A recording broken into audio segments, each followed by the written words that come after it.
ఎప్పుడు కూడా మా మిస్సెస్ నా భార్య రాజకీయాలకు రాలేదు. రాజకీయాలపైన ఆసక్తి లేదు. ఇప్పటికి కూడా 40 ఏళ్ళ తర్వాత వాళ్ళ నాన్న ముఖ్యమంత్రిగా ఉన్నా నేను సుదీర్ఘకాలం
ఆవిడెప్పుడు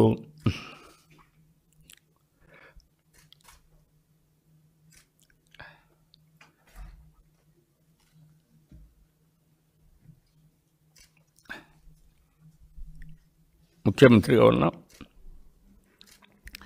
ఎప్పుడన్నా ప్రోటోకాల్ తప్పదనుకున్నప్పుడు రిక్వెస్ట్ చేస్తే తప్ప ఎప్పుడు వచ్చేది కాదు.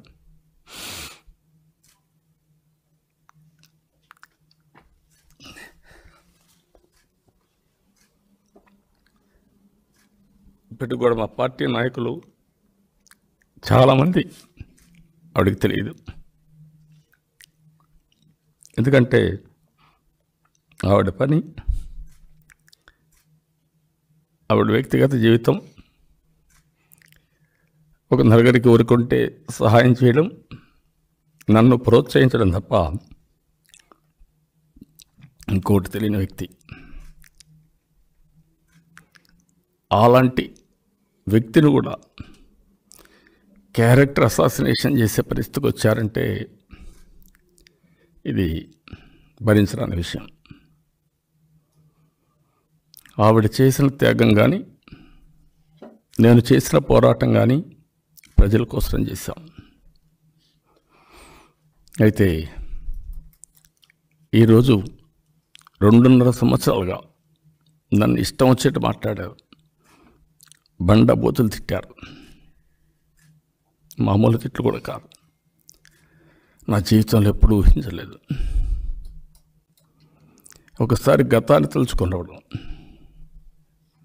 వాజ్పేయి గారు ప్రధానమంత్రిగా ఉంటే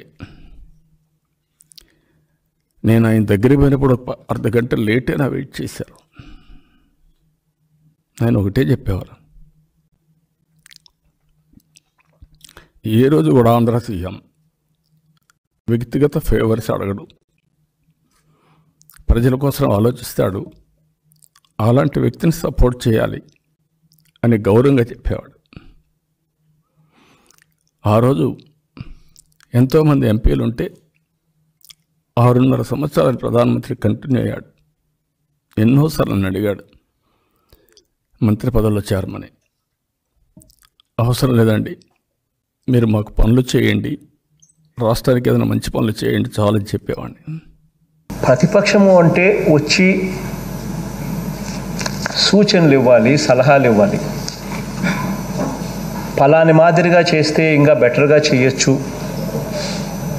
మీరు ఈ మాదిరిగా చేస్తూ ఉన్నారు, ఇంతకన్నా ఇంకా గొప్పగా ఈ మాదిరిగా చేయొచ్చు అని చెప్పి సలహాలు సూచనలు ఇవ్వాలి.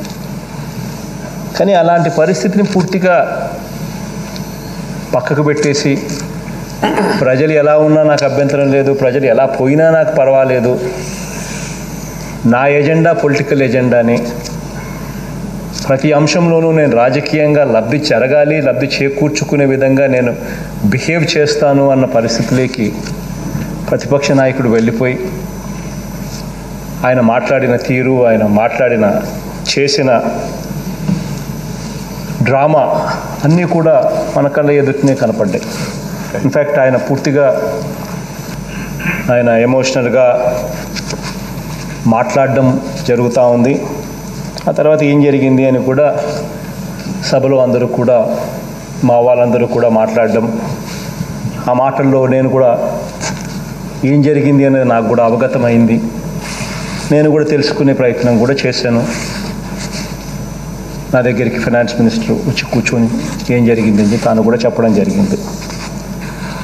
అధ్యక్ష,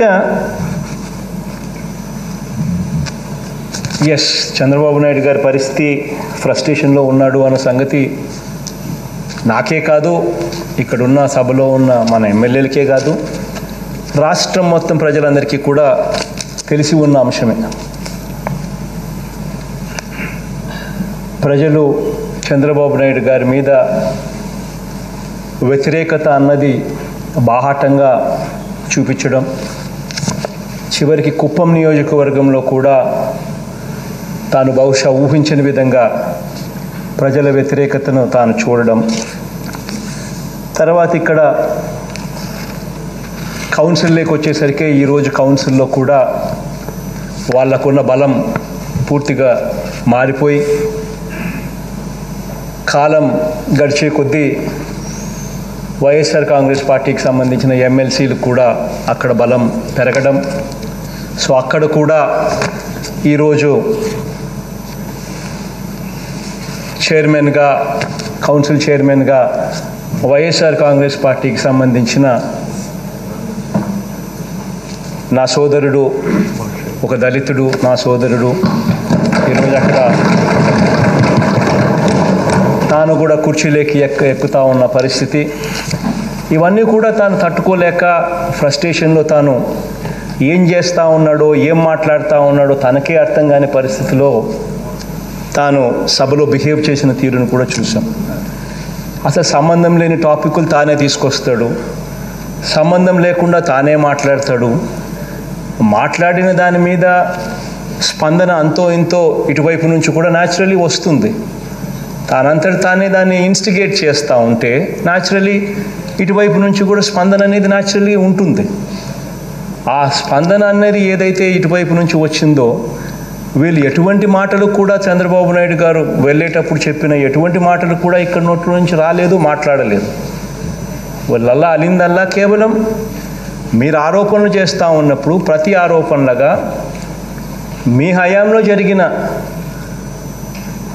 వంగవీటి మోహన్ రంగా గారి హత్య అయితేనేమి, మాధవరెడ్డి గారి హత్య అయితేనేమి, ఇంకా మల్లెల బాబ్జీ తాను చనిపోతూ ఆత్మహత్య చేసుకుంటూ తాను రాసిన లేఖలో తానేం రాసినాడు, ఆత్మహత్య ఒక మనిషి చేసుకుంటూ లేఖలో రాసిపోయిన వార్త కానీ, వీటి మీద కూడా చర్చ జరగాలి అని చెప్పి కూడా మా వాళ్ళు ఏదో అన్నారు. ఎందుకంటే తాను అటువైపు నుంచి కూడా ఇన్స్టిగేట్ చేస్తూ ఉన్నాడు. కాబట్టి ఎక్కడా కూడా కుటుంబ సభ్యుల గురించి కానీ తానే మాట్లాడడమే జరిగింది. కానీ మా వాళ్ళు చెప్పేదాని ప్రకారం మా చిన్నాన్న గురించి కానీ, మా అమ్మ గురించి కానీ, మా చెల్లెల గురించి కానీ, ఇంకొకరి గురించి కానీ తానే ప్రస్తావించాడు. కానీ ఎక్కడ ఇటువైపు నుంచి అటువంటి ప్రస్తావన ఎక్కడా కూడా జరగలేదు అని చెప్పి క్లియర్ కట్గా మన సభ రికార్డ్స్ చూసినా కూడా తెలుస్తుంది. మా వాళ్ళందరూ కూడా అదే చెప్పారు. మరి అలాంటిది ఆయన విపరీతంగా ఆయనే మాట్లాడాడు. ఇటువైపు నుంచి స్పందన ఆ మేరకు మినిమం అయితే వస్తుంది. ఆ మేరకు దానికి కూడా ఆయనే ఓవర్ రియాక్ట్ అయిపోయి, ఆయనే ఫ్రస్ట్రేషన్లోకి వెళ్ళిపోయి ఏమేం మాట్లాడుతున్నాడు తనకి అర్థం కాకుండా తాను సభ నుంచి వెళ్ళిపోతూ శపథాలు కూడా చేయడము అన్నీ కూడా మన కళ్ళ ఎదుటనే కనిపించాయి. అల్టిమేట్లీ అధ్యక్ష, పైన దేవుడు చూస్తూ ఉంటాడు అధ్యక్ష. బేసిక్లీ నేనైనా కానీ ఇంకొకరైనా ఎవరైనా కూడా అంత నిమిత్త మాత్రమే. దేవుడు ఎంతకాలం అయితే మనల్ని ఆశీర్వదిస్తాడో అంతకాలం మనం పనిచేయగలుగుతాం. హాయ్ ఫ్రెండ్స్, మా టుడే టుమారో యూట్యూబ్ ఛానల్ చూస్తున్నందుకు చాలా థ్యాంక్స్. మరిన్ని లేటెస్ట్ వీడియోస్ కోసం వెంటనే సబ్స్క్రైబ్ చేయండి. అలాగే ఈ బెల్ ని కూడా రింగ్ చేసేయండి. మా నోటిఫికేషన్స్ అన్ని మీ మొబైల్లో వస్తాయి. అలాగే మా వీడియోస్ మీకు నచ్చితే లైక్ చేయండి, షేర్ చేయండి. నచ్చకపోతే కామెంట్ చేయండి.